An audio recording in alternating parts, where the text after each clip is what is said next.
रुक करेंगे एक और बड़ी खबर की ओर। यूके SSC ने पेपर में नकल करने वाले नकलचियों की लिस्ट तैयार कर दी है और वो जारी भी कर दी है। अलग अलग भर्ती एग्जाम में नकल करने का आरोप है। लिस्ट में 4 भर्ती परीक्षा का जिक्र है।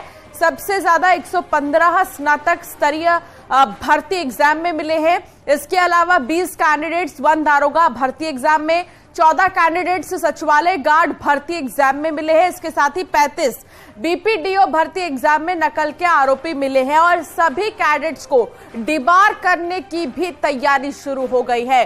तो लिस्ट क्योंकि तैयार है और अब एक्शन की बारी है। दीपांकर भट्ट हमारे साथ जुड़ गए हैं संवाददाता फोन लाइन पर। दीपांकर, देखिए पहले ही कह दिया था सरकार ने कि नकल करने वालों पर और नकल करवाने वालों पर भी शिकंजा जबरदस्त तरीके से कसा जाएगा। और क्योंकि अब कानून बन चुका है, रातों रात आप भी ये जानते हैं और हम भी ये देखें कि रातों रात कैसे इस पर फैसला लिया गया, यानी कि अब उनको बख्शा नहीं जाएगा जिन्होंने नकल किए हैं। दीपांकर। बिल्कुल, क्योंकि पिछले अगर हम जुलाई के बाद देखें, जिस तरह मुख्यमंत्री ने पेपर भर्ती लीक की जांच के आदेश दिए और उसके बाद तमाम भर्ती परीक्षाओं को लेकर यहाँ पर सवाल खड़े हुए, उनमें नकल को लेकर बातें आई।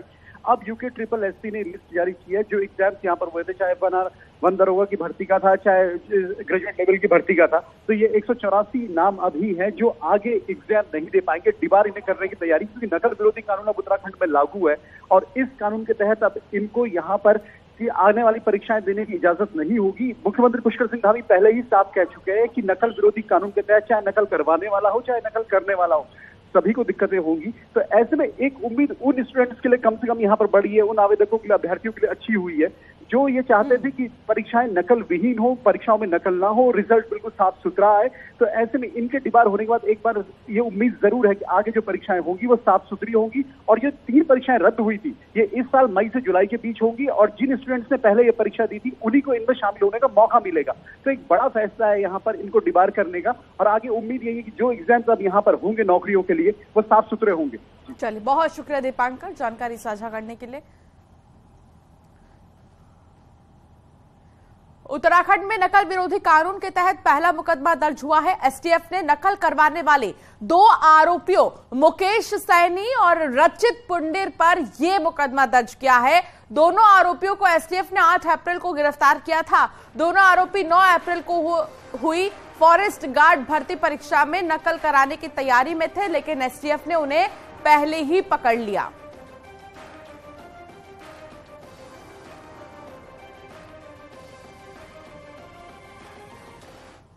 मुकदमा दर्ज किया गया है जो नए कानून के अंतर्गत ही किया गया है। इसमें बहुत ही कड़ी सजा का प्राविधान है, 10 साल से लेकर आजीवन कारावास तक की और 1 करोड़ रुपए से ऊपर का जुर्माने का प्राविधान है।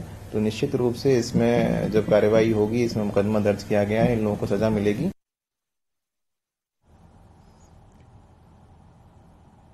रुड़की से एक और बड़ी खबर सामने आ रही है, जहां नारसन CHC में 2 डॉक्टरों में कोरोना की पुष्टि हुई है। कोरोना से संक्रमित दोनों ही डॉक्टर पति पत्नी बताए जा रहे हैं। दोनों डॉक्टरों को होम आइसोलेशन करने के बाद स्टाफ के भी कोरोना जांच किए जा रहे हैं। हरिद्वार जिले में इस समय 16 कोरोना के केस एक्टिव है और बहुत जरूरी है सावधानी बरतना। हालांकि डॉक्टर ही यहां पर कोरोना पॉजिटिव मिले हैं और पति पत्नी हैं दोनों। इस बीच उन्हें होम आइसोलेशन के लिए कह दिया गया है। गर्मी के शुरू होते ही कॉर्बेट के आसपास सांपों के निकलने का सिलसिला शुरू हो गया है और यहां जस्सा गांजा से एक हैरान कर देने वाला वीडियो सामने आया। एक कोबरा ने दूसरे कोबरा को निगलने की कोशिश की लेकिन सफल नहीं हो पाया। अमूमन ज्यादा विषैला सांप कम जहर वाले सांप को निगलते हैं, लेकिन कोबरा को ही निगलने का मामला हैरत अंगेज है।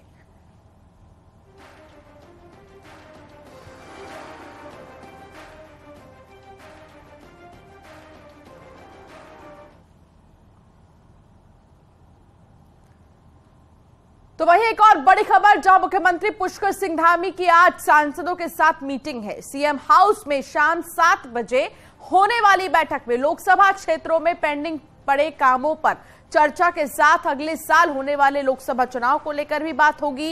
ये भी बता दें कि सांसदों के साथ सीएम धामी की पहली मीटिंग है। इससे पहले दिल्ली में 2 बैठकें हो चुकी है। आज इस बैठक में लोकसभा चुनाव की तैयारियों से जुड़े हुई चीजों को लेकर चर्चा होगी। न्यूज 18 से बात करते हुए सीएम ने खुद माना है कि इस बैठक के दौरान केंद्र सरकार की योजनाओं से लेकर बीजेपी संगठन तक के मुद्दों पर चर्चा होगी और बीजेपी सांसदों के साथ की ये बैठक बेहद अहम होगी।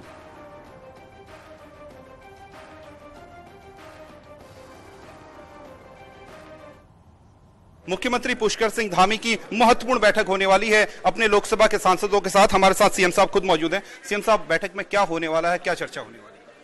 नहीं, हम लोग देखिए लोकसभा वाइज सभी विधायकों के साथ भी लगातार बैठ रहे हैं और उस विधानसभा से प्रत्येक विधानसभा के अलग अलग क्षेत्रों में जो समस्याएं हैं, जो भी कम्युनिकेशन होकर और अच्छा हो सकता है, उसके लिए लगातार बैठक करते हैं और सांसदों की भी हमारी नियमित रूप से बैठक होती है।